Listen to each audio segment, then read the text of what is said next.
शेखर दादा नमस्कार. नमस्कार. तुम्ही आमच्या इथं आम्हाला नाशिकमध्ये भेटायला आलात. आम्ही तुम्हाला यायच्याऐवजी तुम्ही आम्हाला भेटायला आलात, त्याचा आनंद आहे. आमच्या अक्षरमानवसाठी आम्हाला तुमची ओळख करून घ्यायची आहे, तुमच्या कामाची ओळख करून घ्यायची आहे. तर तुम्ही तुमचा ही जंगल निर्माण करण्याची आवड, झाडांचं प्रेम, याचा सगळा तुम्ही तुमचा इतिहास सांगा. आता म्हणजे लहानपणापासून मला ह्या गोष्टीची आवड, जंगल, वृक्ष, प्राणी, पक्षी. आणि जेव्हापासून मला वाचता यायला लागलं, त्यातल्या त्यात मराठी वाचता यायला लागलं, त्यावेळेस मी जी काही गोष्टीची पुस्तकं वगैरे घ्यायचो किंवा आमच्या मी जिथं राहायचो पूर्वी, तिथे वाचनालय होतं, तिथे जायचो. तर ती फार फार घनदाट जंगल होतं आणि तिथे एक राजा होता, अशी जी ओळ असायची. मग ती पटकन उचलायचं, ती वाचत बसायचं. नंतर टार्झनचे 16 भाग होते, ते मी 16 वेळा वाचले असतील. अशी ती आवड. आणि नंतर जसं कळायला लागलं 10वी नंतर वगैरे कॉलेजमध्ये, आणि बघायचो की इकडे वृक्षतोड चालली, जंगल जळत आहेत, आता नेमकं केलं काय पाहिजे. मग त्यावेळेस पण मी लहानपणी कुठून तरी पावसाळ्यात असलं रोप उपटून आणायचं. माझ्या बंगल्याच्या समोर जागा होती, तर त्या कॉलनीमध्ये मी लावायचं, पण ती काही टिकत नव्हती, कारण की बकऱ्या म्हणून खाऊन जायच्या. नंतर मी हळूहळू माझा जो वर्कशॉपचं जाण्या येण्याचा रस्ता होता, त्या रस्त्याला कॉर्पोरेशनने जी झाडं लावली होती, आणि मला असं वाटायचं की थोडं दुर्लक्ष झालं आहे. तर मी का आपण पाणी टाकून येते त्याला जाता येतं, आपल्याला दिसतंय ना. म्हणून मग मी एक बाटली माझ्या स्कूटरमध्ये असायची, आणि मी जाता येतं एक ह्या झाडाला, पुढच्या वेळेस त्या झाडाला असं पाणी टाकायचं. आणि त्यानंतर माझ्या वर्कशॉपच्या समोर, आपलं जे वर्कशॉपची जागा होती त्याच्यासमोरची जी शेती हळूहळू कमी होत गेली, आणि तिथे इमारती उभ्या राहिल्यात. पुन्हा ही हिरवळ हवी. मग मी तिथल्या विकासकांना विचारून, व तुमच्या इमारतीसमोर मी काही झाडं लावतो जी तुम्हाला, आणि तिथली ज्या कॉलन्या झाल्या होत्या, तिथे बंगले झालेले होते, मग तिथेही असं. मग तो त्यावेळेस लोड शेडिंग असायचं 4-4 तासाचं, आणि माझा फॅब्रिकेशनचा व्यवसाय. मग 4 तास आमचं कटिंग होऊन ते म्हणजे काही मटेरियल सरळ करून झालं, मग करायचं काय. तर मग मी तिथल्या मुलांना किंवा माझ्याबरोबरचे जे कारागीर लोक होते माझ्याकडे कामाला, त्यांना बरोबर घेऊन आम्ही खड्डे करायचो तिथे आजूबाजूला योग्य ठिकाणी, आणि मग वृक्ष लागवड सुरू केली. नंतर मी गांधीनगर परिसरामध्ये तिथे बाजूला राहतो, पण गांधीनगर परिसर हळूहळू रिकामा होत गेला आणि ओसाड होत गेला. मग आपण फिरतो सकाळी, तर मग ती फिरण्याची वेळ आपण इथे झाडं लावून जर जोपासना केली तर योग्य राहील, या विचार आला मनामध्ये.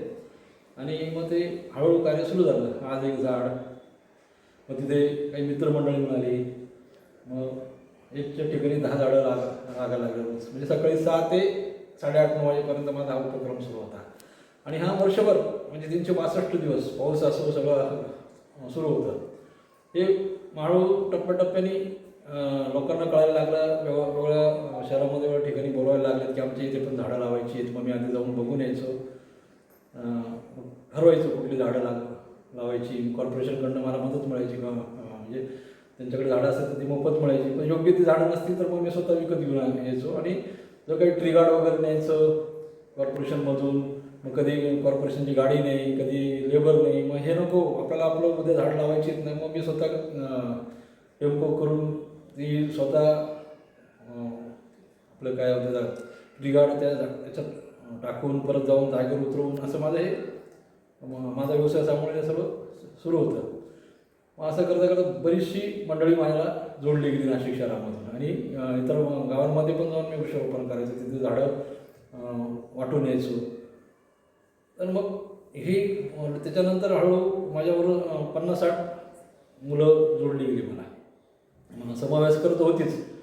मग ही एनर्जी आपण कुठेतरी चांगली वापरून घेतली पाहिजे, या दृष्टीने मग मी शोधत होतो की एखादी जागा मिळाली आपल्याला 10-5 एकराची, आणि त्याच्यात आपण जे काही आपल्याला लोक जोडले गेले, त्यांना इच्छा आहे काम करायची, माशांना बरोबर घेऊन जर आपण एखादं जंगल तयार केलं, तर ह्या दृष्टीने मग मी सुरुवात केली. तर त्या 2 वर्ष लागली मला ती जागा हे करायला. काही कारणास्तव कुठल्या तरी एका मीटिंगसाठी वन विभागाने बोलवलं होतं. मग मी तिथे गेलो आणि सहज तिथल्या एका अधिकाऱ्यांची माझी चर्चा झाली की मला असं असं करायचं आहे. तर त्यांना आपलं कामाविषयी माहीत होती. मग त्यांना ते आवडलं. त्यामुळे ठीक आहे, आपण CCF साहेबांशी बोलू. मग त्यांनी CCF साहेबांना सांगितलं आणि त्यांनी लगेच होकार दिला की ठीक आहे, यांना जागा दाखवा. बरेच 3-4 जागा बघितल्यात. मग त्याच्यातली एक जागा निवडली आपण. त्याच्यामध्ये ग्लेरिसिडियाची एक सुरी लागवड होती. कुठली? ग्लेरिसिडिया, ज्याला आपण गिरीपुष्प छान असं नाव दिलेलं आहे. तर ह्या वृक्षांची लागवड झाल्या कारणाने त्या डोंगराची पर्यावरणीय परिसंस्था पूर्ण खालावलेली होती. बरं. तर म्हटलं का आपण इथे झाड लावू नये. कारण की वृक्ष लागवड करताना जी पूर्वीचा माझा जो अभ्यास होता, हळूहळू प्रॅक्टिकली अभ्यास होत गेला. मी कुठे नर्सरीमध्ये गेलो किंवा कुठे फिरायला गेलो, पाड्यांवर फिरायला जायचो. मी तिथल्या ठराविक लोकांना विचारायचो की झाडाची माहिती घ्यायचो आणि मग ते बघायचो हे झाड कुठल्या मातीत उगलेलं आहे. माझा तसा अभ्यास असायचा.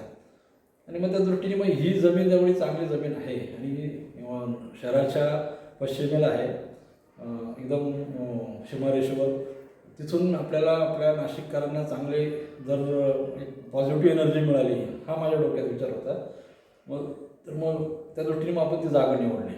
मी साहेबांना सांगितलं. महत्त्वाचं इथं सांगावं लागेल की आपण जेव्हा कोणाला भेटतो त्या खुर्चीवर त्या मानसिकतेचा, त्या पॉझिटिव्ह एनर्जीचा, त्या पॉझिटिव्ह गोष्टीचा व्यक्ती तिथे बसलेला पाहिजे, तरच त्या गोष्टी होऊ शकतात. कधी कधी बिबट्या पण गुरगुरला आहे असं सर्व असतं. म्हणून जिथे योग्य ठिकाणी असेल तर पावसाळ्यात मी लोकांना घेऊन जातो, नाहीतर त्यांना थांबवतो आणि मी पुढे आणि पाठीमागे दोघं सिक्युरिटी त्यांचं काम करत असतात.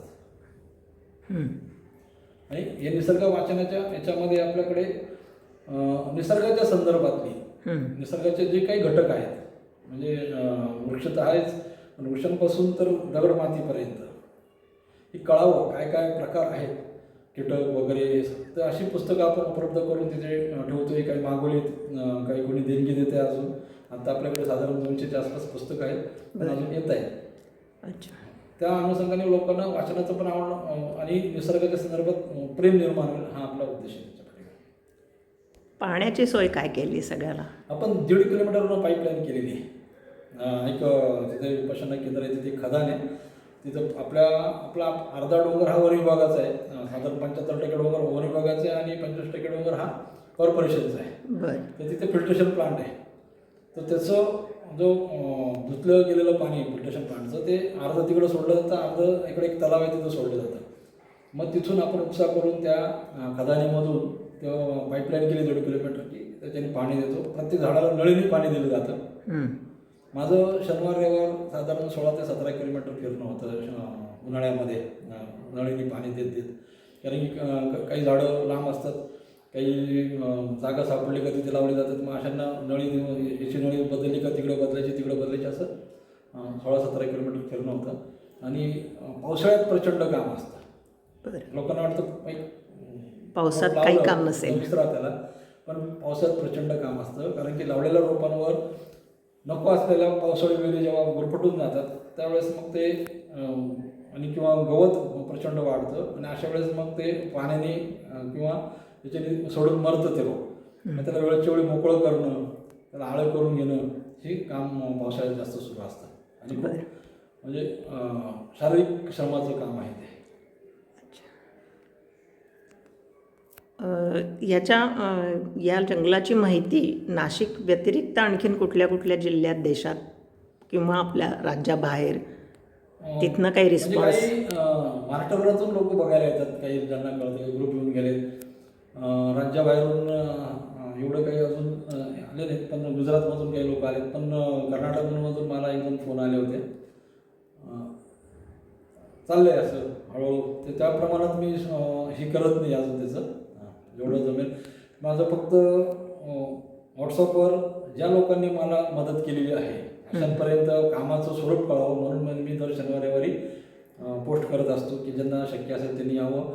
आणि ज्या काही घडामोडी घडत आहेत आपल्या देवराईमध्ये ते त्यांच्यासाठी मी व्हॉट्सअपवर टाकत असतो, तेवढंच फक्त. या जंगलामध्ये फुलझाडं किंवा आयुर्वेदिक झाडं असं काही सेक्शन वेगळे किंवा लागवड किती हे केली जंगल म्हणजेच फुलझाडां आयुर्वेदिक झाडांचं परिपूर्ण असं जंगल आहे. प्रत्येक झाडाला आयुर्वेदात महत्त्व आहे, प्रत्येक झाडाला फुलांचं महत्त्व आहे, प्रत्येक झाडाला फळांचं महत्त्व आहे. आणि त्या अनुषंगाने वेगवेगळे पक्षी तिथे यायला लागले. आता साधारण 2 का 3 तारखेला धनेश तिथे आला. बरं. त्याचा फोटो काढलेला आहे. स्वर्गीय नर्तक आहेत, वनपिंगळा आहे, घुबड जे म्हणतो आपण वनपिंगळा तो आहे आलेला आहे. तर असे घारींचे प्रकार आहेत. म्हणजे आता क्रिस्टल सर्पंट ईगल म्हणून आहे. वनराईमध्ये पण आपला युरेशियन स्कॉप आऊल म्हणून वनराईमध्ये साधारण वनराईचा परिसर हा वेगळा आहे, देवराईचं सौंदर्य वेगळं आहे, दोघांचं सौंदर्य एक वेगवेगळं आहे. वनराईमध्ये आपण कमळबाग पण केलेली 1 एकरमध्ये. बरं. त्याच्यामध्ये लोकांना कळावं कमळ आणि कुमुदिनीचा फरक आणि कमळापासून काय काय उत्पादन घेऊ शकतो आपण आणि कमळापासून आयुर्वेदामध्ये काय आहे. तिथे 1 कोटी लिटरचा सिमेंट बंधारा पण आपण आपल्या म्हणजे नियोजनाखाली बांधून घेतलेलं आहे. तिथे पण सर्व गोष्टी आहेत. झुडपांचं जंगल स्पेशली तिथे केलेलं आहे. बरं. तर दोन्हीकडे मिळून असं प्रत्येक वनस्पती ही उपयुक्त अशी आहे. अच्छा. आता तुमचे सहकारी किती आहेत काम करायला? श्रमदानाला मी सांगितलं की आता काही वेगळ्या कारणामुळे म्हणजे आता जे मुलं होते त्यांना आता करिअरचा टप्पा असतो, लग्न झाले, कोण वेगळ्या ठिकाणी बाहेर गेलेले आहेत. म्हणजे समवयस्क जे लोक होते कोणाला कंटाळा आला, कोणाची बदली झाली, कोणा वाटतं आता बस झालं एवढंच आहे. आणि ज्या आमच्या महिला मंडळ होतं काही म्हणजे माझी मिसेस होती, आमच्या एक ताई होत्या सुजाताताई म्हणून, संध्याताई होत्या. आता यांना आरोग्याच्या कारणामुळे ते येणं होत नाही. सुजाताताई मी जेवढा वेळ काम करायचो तेवढा वेळ ती पण असायची. पण गेल्या 4 वर्षापासून तिला संधिवाताचा त्रास झाला म्हणून ती येऊ शकत नाही. आणि काही लोक भीतीने येत नाही. आता नवीन कोणी जोडलं गेलं का मग मी त्या वेळेला काय काम करायचं त्या मग ठरवतो त्यांना बरोबरमध्ये न्यायचं का नाही, किंवा मग त्यांना तिथं बसवतो, बसा तुम्ही मी माझं काम करून येतो. कारण की काय असतं आता परिपूर्ण जंगल झालेलं आहे. तुम्हाला सांगितलं की बऱ्याच वेळा घोणस वगैरे माझ्याकडे त्याचे सगळ्यांचे व्हिडिओ आहेत की हाताजवळ म्हणजे 5-5, 6-6 फुटाची घोणस, नाग असे कधी पायाजवळ हाताजवळ असतात.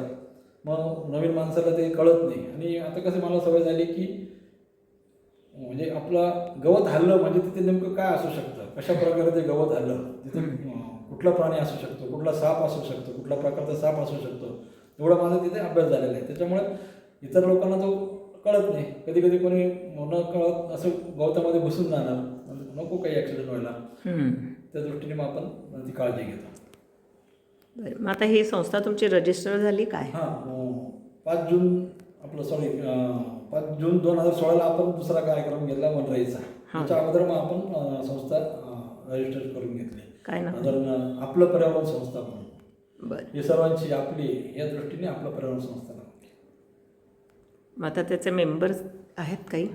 मेंबर जे मुख्य ट्रस्टी तेवढेच ठेवले. बाकी असं सुरुवातीला गंमत सांगतो.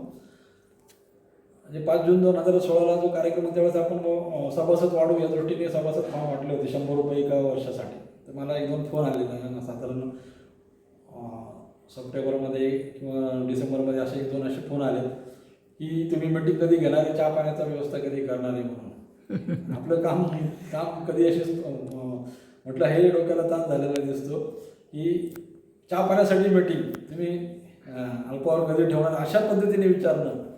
आपली मीटिंग म्हणजे काम करता करता असे स्पेशली बोलवलं सर्वांना मग मीटिंग घ्यायची असं कधीच केलं नाही. काम करता करता सकाळी जेव्हा मी कामाला सुरुवात करतो त्यावेळेस जे काही सांगायचं मी सांगून आणि काम करता करता हे सुरू असतं.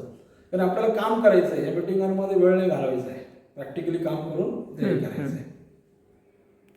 त्याचं ठिकाण अचूक ठिकाण सांगितलं म्हणजे लोक भेटी द्यायला येते. याचा म्हणजे पत्ता आपण थोडक्यात आपला पत्ता जो आहे नाशिक देवराई ही सातपूर MIDC जवळचं म्हणजे शिवाजीनगर परिसर आहे. तर तिथे आहे. पूर्वी त्याला फाशीचा डोंगर म्हटलं जायचं, पण आता नाशिक देवराई म्हणून तो डोंगर ओळखला जातो. आणि म्हसरूळजवळ, म्हसरूळच्या पुढे ढेंडूर रोडला 2 किलोमीटरवर वन विभागाचा डेपो म्हणून आहे. त्याच्यामध्ये आपली नाशिक वनराई आहे. बरं. नाशिक वनराईमध्ये काय फुलझाडं आहेत जास्त? हो, आता इथले प्रकार कमी आहेत नाशिक वनराईमध्ये. हां साधारण एक 70च्या आसपास प्रकार असतील, कारण की तिथल्या मातीच्या अनुसरून आपण ते निवडले. नुसतं हां. आपल्याला आवडतं झाड म्हणून लावायचं अशातला भाग नाही. त्या भागामध्ये आता नाशिक देवराईमध्ये 5 प्रकारची माती आहे. बरं. मग त्या अनुषंगाने ती तिथं येऊ शकतील अशी झाडं लावली. तशी तिथे 280 प्रकार आहेत वृक्षांचे, इथे 60-70च बघायला मिळतील, कारण की तिथली मातीचा जो स्ट्रक्चर आहे ते फार वेगळं आहे. मग तिथे जे येऊ शकतील तीच झाडं आपण लावतो. बरं. छान उपक्रम आहे. धन्यवाद. धन्यवाद.